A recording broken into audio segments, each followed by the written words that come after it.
Ketika kita berbicara tentang perjalanan hidup manusia mulia, yaitu beliau Rasulullah, paling tidak itu akan menjadi panduan kita dalam hidup.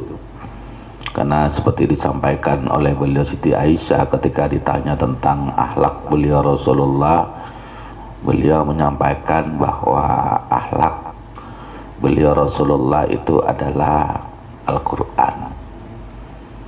Jadi paling tidak kalau kita belajarin Sirah Nabawiyah, paling tidak kita mencoba memahami Al-Quran dari sisi beliau Rasulullah. Karena pelaku Al-Quran, pelaksana Al-Quran yang paling sempurna di dunia ini adalah beliau Rasulullah Sallallahu Alaihi Wasallam.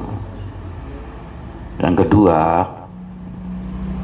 ketika kita memilih hidup sebagai jalan dakwah, mengajak diri sendiri, keluarga dan umat masyarakat sadar kembali kepada Allah, maka jalan ini tidak mudah. Jalan ini penuh dengan rintangan, penuh dengan tantangan, penuh dengan ujian, sehingga diperlukan kesabaran yang luar biasa. Lah, ketika kita mengalami hal-hal yang tidak kita inginkan, penderitaan, itu akan terasa ringan kalau kita melihat ada orang yang lebih berat dari kita. Misalnya kita sakit, misalnya kalau melihat orang yang sakitnya lebih berat dari kita, itu akan meringankan. Kalau kita tidak punya uang, kemudian ada orang yang kebutuhan uangnya lebih besar dari kita, itu biasanya meringankan. Makanya kemudian Allah memberikan contoh beliau Rasulullah bahwa manusia yang paling berat ujiannya, yang paling berat cobaannya, itu adalah beliau Rasulullah Sallallahu Alaihi Wasallam bersama dengan keluarga beliau. Sehingga kalau kita mengalami hal-hal yang membuat kita mau putus asa, itu ingatlah perjalanan beliau Rasulullah. Contoh misalnya ketika dalam kehidupan kita itu mengalami kekurangan, maka ingatlah bagaimana beliau Rasulullah itu ketika diboikot oleh Quraisy selama 3 tahun di Mekah. Kita bisa bayangkan 3 tahun di padang pasir yang begitu panas itu. Kemudian dada yang didahar beliau sama keluarga.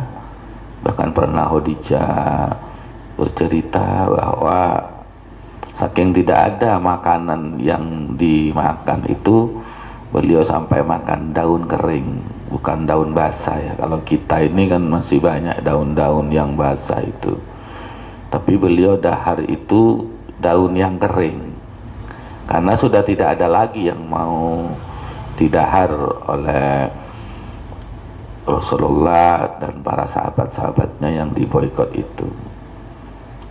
Itu kadang-kadang kalau kita punya masalah, ingat itu akan meringankan bahwa permasalahan kita yang kita alamin itu tidak ada apa-apanya dibandingkan dengan manusia yang paling mulia, manusia yang paling dicintain oleh Allah Subhanahu wa Ta'ala, yaitu beliau Rasulullah dan sahabatnya. Itu yang akan menguatkan kita di jalan dakwah, itu akan menguatkan kita di perjuangan.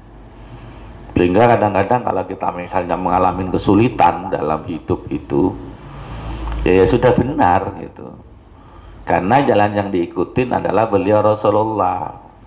Dan perjalanan beliau Rasulullah itu sering dan bahkan sangat sering mengalami hal di mana beliau itu menghadapi suatu masalah di luar kemampuan beliau. Tujuannya apa?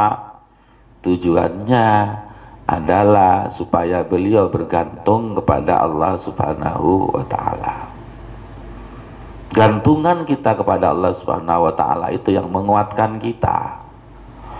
Lah ketika kita belajar untuk menggantungkan diri kepada Allah Subhanahu wa taala dan kemudian kita selalu menyampaikan bahwa Allahu Akbar, Allah yang Maha Besar dan Allah itu Maha Pencemburu, maka ketika kita kemudian menggantungkan kepada selain Allah, mesti diputus oleh Allah. Pernah dalam perjalanan saya itu menggantungkan ke sertifikasi, ya diputus sertifikasi itu.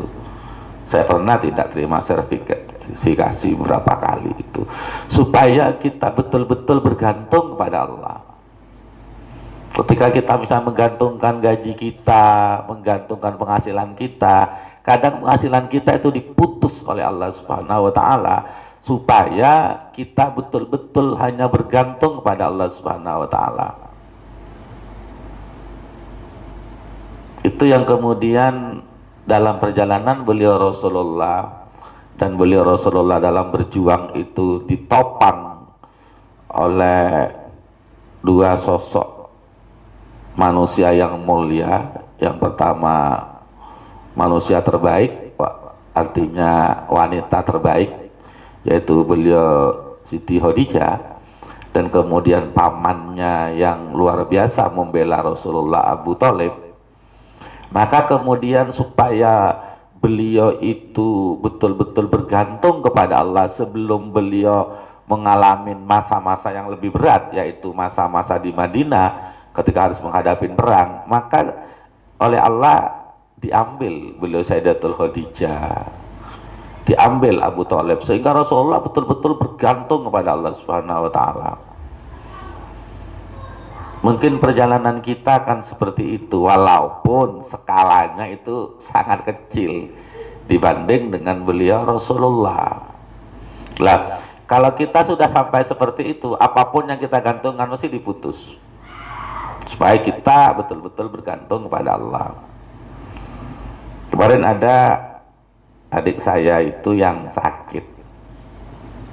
Saya sudah nyampaikan, Dek, sakit itu salah satu cara supaya kita betul-betul bergantung kepada Allah.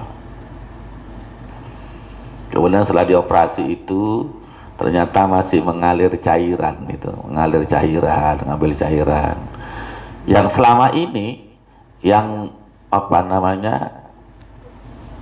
ngasihkan verbal, ngasihkan apa itu ya suaminya, sehingga ada ketergantungan dengan suaminya.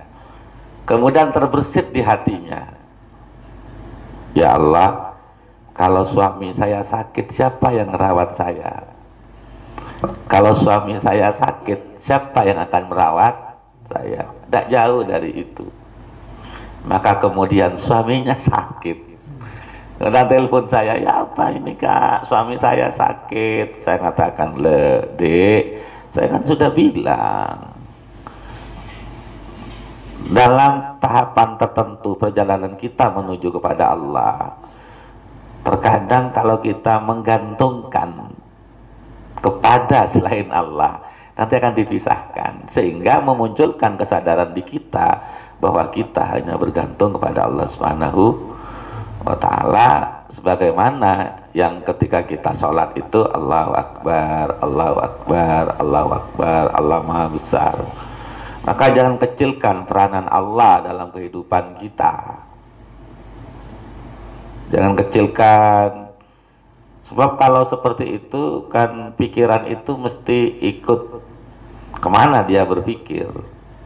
Kalau berpikir kepada hal-hal yang kemudian itu manusiawi. Kalau saya misalnya ada kebutuhan sehari-hari, kemudian tidak ada uang, wajar berpikir ke situ, ya apa nanti, sehingga pikirannya tersedot ke situ.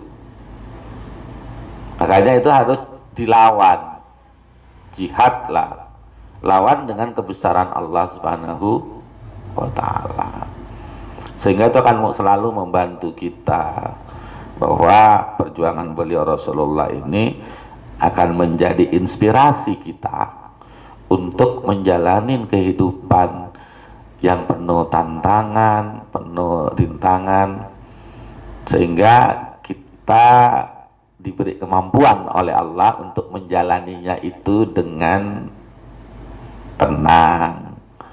Bahkan beliau Romo Hamid itu pernah menyampaikan ke kita, carilah kebahagiaan di dalam penderitaan. Kita disuruh mencari kebahagiaan di dalam penderitaan. Makanya Sirah Nabawiyah sekali lagi sangat membantu kita. Di samping kita akan meningkatkan kecintaan kita kepada beliau Rasulullah. Kalau ada kecintaan itu, niru beliau terasa mudah. Karena ada perasaan cinta. Niru beliau itu akan mudah. Karena ada perasaan cinta. Cinta itu akan muncul kalau kita kenal dengan beliau Rasulullah. Dan Rasulullah itu oleh Allah dibekalin beliau itu dengan berbagai macam kelebihan sehingga sangat mudah mencintai Rasulullah. Karena Rasulullah ini dari berbagai macam sisi oleh Allah itu diberikan kemuliaan, diberikan kebaikan-kebaikan. Bahkan Allah sendiri yang kemudian memuji Rasulullah, wa innaka la'ala hulukin azim. Sungguhnya beliau Rasulullah itu mempunyai akhlak yang agung. Itu yang memuji Allah Subhanahu wa ta'ala. Sehingga kalau kita kenal beliau Rasulullah akan memudahkan kita untuk mencintai beliau Rasulullah. Dan cinta itu modal luar biasa. Sebab dengan cinta itu orang bisa berkorban. Kalau misalnya kita nonton film India itu orang yang kaya raya akan rela hidup di gubuk reot dengan alasan cinta. Jadi cinta itu tidak membuat kita lemah, tapi cinta itu membuat kita itu kuat. Mencintai Rasulullah itu akan membuat kita kuat. Mencintai Rasulullah itu akan memudahkan kita untuk mengikuti suri tauladan beliau Rasul